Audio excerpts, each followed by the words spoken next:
18 भोगांव भाजपा कार्यालय में हुआ आत्मनिर्भर भारत संकल्प अभियान युवा सम्मेलन। मुख्य अतिथि विधायक पंडित राम नरेश अग्निहोत्री, एमएलसी मानवेंद्र सिंह व अन्य नेता शामिल। युवाओं ने लिया संकल्प, हर घर स्वदेशी आत्मनिर्भर भारत का हिस्सा बने। नेताओं ने कहा, युवा शक्ति ही देश की सबसे बड़ी ताकत है। भोगांव में भाजपा युवा मोर्चा के आत्मनिर्भर भारत युवा सम्मेलन में पहुंचे विधायक पंडित राम नरेश अग्निहोत्री बोले, नए सिरे से वोट लिस्ट बन रही है तो दिक्कत क्या, बाहरी और मृत नाम हटाना जरूरी है। डिंपल यादव के बयान पर पलटवार, महिलाओं को आरक्षण भाजपा ने दिया, सपा ने नहीं। सपा ने हमेशा महिला आरक्षण का विरोध किया। कहा, रेल हादसों पर आरोप लगाना विपक्ष की आदत है। पोलियो हो, टीबी हो, अन्य वैक्सीन जो भारत में आते आते 50 साल बीत जाते थे, लेकिन आत्मनिर्भर भारत और वैज्ञानिकों की सफलता के कारण से केवल 6 महीने के अंदर ही हम सब लोगों को वैक्सीन प्राप्त होने का काम है। यही आत्मनिर्भर भारत है। मोदी जी ने जो आह्वान किया है कि वोकल फॉर लोकल और लोकल फॉर ग्लोबल, हम अपने लोकल माल को ग्लोबल पूरी दुनिया में बेचने का काम करेंगे। डोनाल्ड ट्रंप ने भी जिस प्रकार से टैरिफ लगाने का काम किया, उन टैरिफ का जवाब भी केवल स्वदेशी और आत्मनिर्भर भारत है। आत्मनिर्भर भारत के आधार पर ही आज हम चाहे सेमीकंडक्टर के क्षेत्र में हो, चाहे मोबाइल उत्पादन के क्षेत्र में हो, कृषि उत्पादन के क्षेत्र में हो, हम सी फूड्स के क्षेत्र में हो, हथियारों के निर्यात और उत्पादन में हो, हम भारत की सेनाओं की आत्मनिर्भरता के बारे में हो, तीनों सेनाएं आज हमारी आत्मनिर्भर हुई है। यही परिणाम है। टैरिफ का जवाब भारत ने स्वदेशी से दिया है, आत्मनिर्भरता से दिया है। और वैसे भी आज पूरी दुनिया एक ही बात कहती है कि चीन का सामान और टैरिफ के जवान, ये दोनों ट्रंप की जवान भरोसे के काबिल हैं। जैसे चीन का सामान होता है वह कोई मजबूती नहीं होती, ऐसे ही ट्रंप की जवान में भी कोई स्थिरता नहीं है। इसीलिए भारत ने आत्मनिर्भर भारत के आधार पर, स्वदेशी के आधार पर अपने आप को आगे बढ़ाने का संकल्प लिया है। 2047 में भारत विकसित भारत के रूप में इसी आत्मनिर्भरता के आधार पर पहुंचने का काम करेगा, विश्व गुरु के रूप में स्थापित करेगा। बिहार में इस समय चुनाव चल रहे हैं और आरजेडी की तरफ से एक फार्मूला लागू किया गया था माई बाप को लेकर। आत्मनिर्भर भारत को लेकर जिस प्रकार से जो भी योजनाएं चलाई जा रही हैं और एक तरफ विपक्ष है जो भारतीय जनता पार्टी के द्वारा कोई भी नीति लाई जाती है उसका विरोध ही करना है उनको, क्या लगता है आपको पूरे देश में उसको पूर्ण रूप से लागू किया जा सकता है?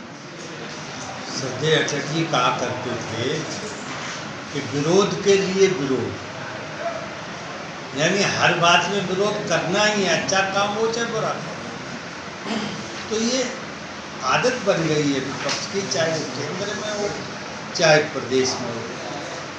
हम जब ऑपरेशन सिंदूर चलाते हमारी सेना है तो भी वो पूछते कि कितने फाइटर जेट गिर गए और कितने सैनिक मारे गए, और पाकिस्तान में हाइलाइट्स पाते हैं टीवी पे और समाचार पत्रों। तो ये लोग देश को तोड़ने के लिए, हम जोड़ने की बात कर रहे हैं। हमारे प्रधानमंत्री ने कहा है सबका साथ, सबका विकास और सबका विश्वास। हमें सबको आगे लेकर चलना है और देश को दुनिया का सर्वश्रेष्ठ, सर्वशक्तिमान, ये दुनिया का देश हमें बनाना है।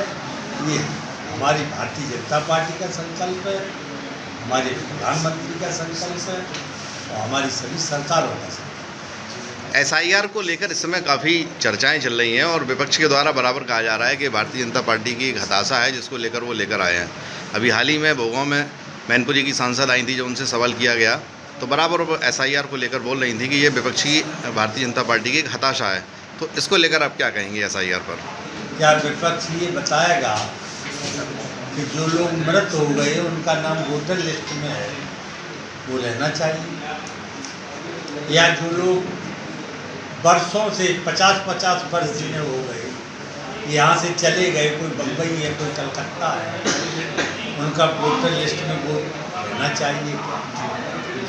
जिन्हें देश की नागरिकता प्रदेश की या देश की नहीं प्राप्त है, जो बाहर से आए घुसपैठिए, क्या उनका वोट रहना चाहिए कि नहीं रहना चाहिए? विपक्ष इसका जवाब दे दे कि जो मर गए हैं उनका भी नाम रहने दो साहब, और जो चले गए उनका भी रहने दो, और जो घुसपैठ किया है उनका भी रहने दो। यही तो विपक्ष चाहता है। अगर चुनाव आयोग SIR कर रहा है तो वो इसीलिए कर रहा है कि सही वोटर लिस्ट बने। ये कोई नई बात, पहली बात थोड़ी हो रहा है। ये तो हमेशा चुनाव आयोग करता है, 5 साल में 10 साल, इसमें कोई नया काम नहीं है। लेकिन वही मैंने कहा कि विरोध के लिए विरोध, हल्ला मचाना ही है, तो यही काम है। आज बिहार में चुनाव आयोग ने जो SIR कराई है उसमें एक भी वोटर ने ये नहीं कहा कि मेरा नाम कट गया सूची में, असली वोटर एक ने भी नहीं कहा। लेकिन नेता चिल्ला रहे, वो यात्रा निकाल रहे इसी बात में। तो उनके लिए कोई, जिनकी मति खराब है बुद्धि, उनके लिए कोई शब्द नहीं है करने को। हम सही दिशा में जा रहे, देश सही